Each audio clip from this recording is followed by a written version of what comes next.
ကျွန်တော်တို့မြန်မာကစားသမားတွေအနေနဲ့ One Championship မှာသွားထိုးကြတယ်ပေါ့သွားထိုးကြတဲ့အချိန်မှာကျွန်တော်မြန်မာကစားသမားတွေအနေနဲ့ကဘောနဲ့သိမ့်မရဘူးပေါ့ဗျာဘောနဲ့ရတာနဲတယ်ပေါ့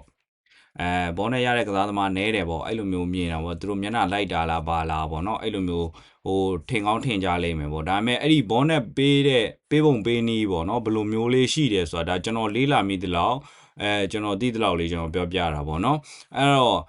့ပထမဆုံးပြောနေတာဗျာကစားသမားတွေအနေနဲ့ကဒီကျွန်တော်မြန်မာကစားသမားတွေအနေနဲ့ကောင်နော်ပထမဆုံးဝင်ထိုးတယ်ဆိုလို့ရှိရင်သူတို့ဒီ basically သတ်မှတ်ထားတဲ့ဥစ္စာပေါ့နော်ဒေါ်လာ1500နဲ့3000ကြားလောက်ပေါ့နော်ကျွန်တော်မြန်မာဝင်နေဆိုသိန်း50နဲ့100ကြားလောက်စရတာပေါ့ဒါဒီတိုင်းထိုးကြည့်ပေါ့နော်နိုင်ရင် plus ဘလောက်ဆိုတော့သိန်း100ကျော်လောက်တော့ရမယ်ဗျာဒါခံမှန်းကြည့်ကျွန်တော်ပြောပြတာပေါ့နော်ဒီကြိုင်တော့တယောက်နဲ့တယောက်တူမှာတော့မဟုတ်ဘူးနောက်အဲ့ဒီလိုမျိုးဆိုရင်ကျွန်တော်သွားထိုးရတာတကယ်တမ်းစဉ်းစားကြည့်အခုခေတ်ကုံစည်းနှုန်းနဲ့ဒီကစားသမားတွေကြိုက်ပါမလားပေါ့နော်တကယ်တမ်းစဉ်းစားကြည့်ရင်တော့တိတ်မကြိုက်ဘူးဗျာနော်agent ဘိုးပေးရတာရဲ့နောက်ပြီးကြတော့စားစိတ်နေစိတ်တွေနဲ့သွာ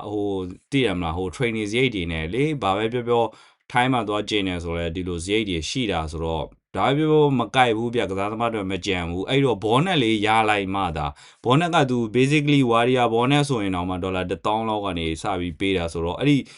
ဒေါ်လာ1000ဆိုရင်ဒီ1000ကနေ plus ဘာညာနဲ့ဗျာ3,500လောက်ကတ်သွားမယ်300နဲ့900ပေါ့ဒါလူပေါ်မူတည်ပြီးတော့ကစားသမားပေါ်မူတည်ပြီးတော့ရကြတာပေါ့နော်အဲ့တော့အဲ့ဒါလေးရလိုက်ဆိုဘာပဲပြောကစားသမားတွေအတွက်အဆင်ပြေတာပေါ့နော်အဲ့ဒါမျိုးပေါ့အဲ့တော့ဘောနက်ကိုဘယ်လိုပေးလဲပေါ့နော်ကျွန်တော်အဲ့ဒါလေးပြောပြတာပေါ့နော်ပထမဆုံးဘောနက်ရတဲ့ကစားသမားပေါ့နော်ဘောနက်တွေကတော့ဒီ iconic တွေပေါ့ iconic ဆိုတာကကျွန်တော်တို့ဘယ်လိုမျိုးလဲဆိုတော့ Rotan တို့လို့ Super Let တို့လို့ကျွန်တော်တို့ထာကဲရူတို့လို့ဒီလိုကစားသမားတွေပေါ့အဲ့ဒီကစားသမားတွေကဒီ iconic တွေဖြစ်တဲ့အတွက်သူတို့ကဒီစာချုပ်တွေထဲမှာတောင်ထည့်ချုပ်ထားတဲ့ပုံစံပဲဒါကတော့စာချုပ်ကို public ကိုမချပြဘူးဆိုပေမဲ့ဒီပွဲမှာဘလို့နိုင်တယ်ဘလို့ဆိုရင်ဘလို့ရမယ်ဆိုတာမျိုးကိုတခါတည်းထည့်ချုပ်ထားတဲ့ကစားသမားတွေဖြစ်တဲ့အတွက်ဒီလူပွဲဖြစ်ပြီးတာနဲ့ဒီ performance ပေါ်မူတည်ပြီးတော့သူတို့စုကြီးရတယ်ဗျဒါနာမည်ကြီးကစားသမားတွေကိုနော်အဲ့တော့နောက်တဲ့ရနိုင်တဲ့ကစားသမားတွေကဒီစာချုပ်ကစားသမားတွေစာချုပ်ချုပ်ထားတယ်သူကျွန်တော်မြန်မာကစားသမားလဲမှာဆိုဆိုလင်းဦးပဲစာချုပ်ချုပ်ထားတာပေါ့ရှိတယ်ပေါ့နော်ဆိုလင်းဦးကလည်းစာချုပ်ချုပ်ပြီးမှမနိုင်တော့အဲ့လိုမျိုးဖြစ်တာပေါ့ဗျာနော်အဲ့ဒီလိုဒါကတော့ဒီကစားသမားတွေဖယ်လိုက်အခုမှစထုံးမယ်အခုလုံးဝဒီအခြေခံဒီကစားသမားတွေပေါ့ကစားသမားတွေဆိုရင်ဘလို့ရမလဲပေါ့နော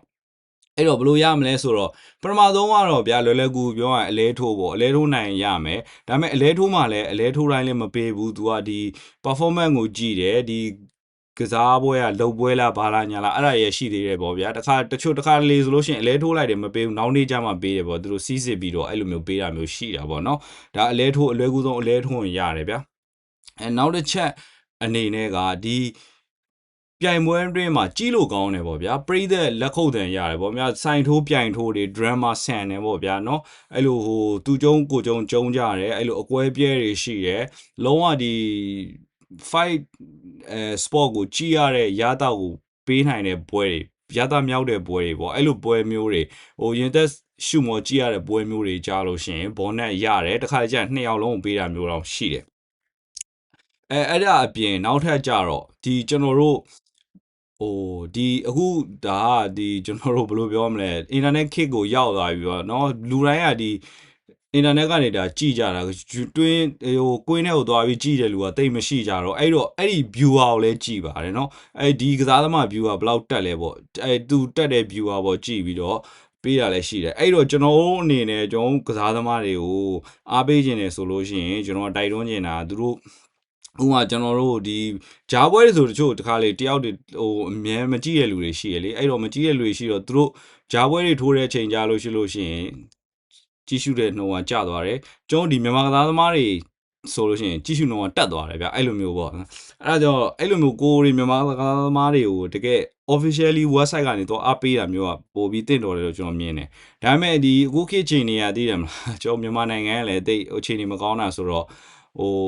officially မဟုတ်တဲ့ website ကလည်းကြည့်လဲဘာမှမဖြစ်ပါဘူးဒါပေမဲ့ officially website ကနေတော့အပ်ပေးတယ်ဆိုရင်ဟာဒီကစားသမားဆိုသူတို့က record ယူထားသေးတယ်မှာဟိုဥစားတက်တယ်ပေါ့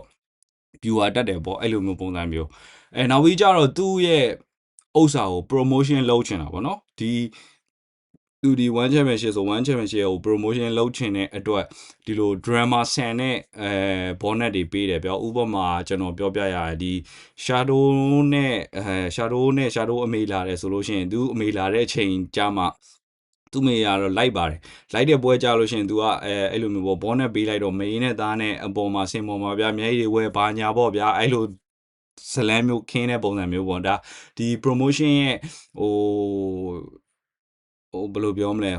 ရရောမှုကိုလည်းပြသလိုဒီကစားသမားရဲ့ဘဝကိုလည်းသူတို့မြောက်ပေးတယ်ဘာညာပေါ့ဗျာအဲ့လိုမျိုးပုံစံမျိုးကိုခင်းပြတာပေါ့ဗျာအဲ့လိုဟာမျိုးတွေလည်းပေးတတ်တယ်ပေါ့နော်အဲ့လိုမျိုး तू ကလည်းနောက်ကျောင်းရဆိုဝင်နေဒီလိုခံလာတာမျိုးရှိတယ်ဆိုလို့ဒီလိုမျိုးပေးတာပေါ့နော်အဲ့လိုအချက်လေးတွေဒါ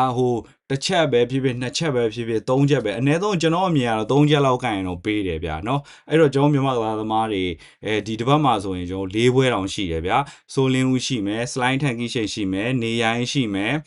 ကျွန်တော်ကြော်စာဝင်းရှိမယ်ဘသူတွေဘောနဲ့ရကြမလဲဘောနဲ့ရကြပါစေလို့လည်းဆုတောင်းတာပေါ့နော်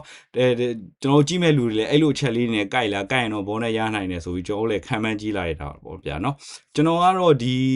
တပတ်ကျွန်တော် slide ထန်ကြီးချိန်ဘောနဲ့ရမယ်လို့ကျွန်တော်မြင်တယ်ဘာဖြစ်လို့လဲဆိုတော့ဒီပထမပွဲမှာလည်းသူတော်တော်လေးကိုလှုပ်ပြသွားတယ်ပေါ့နော်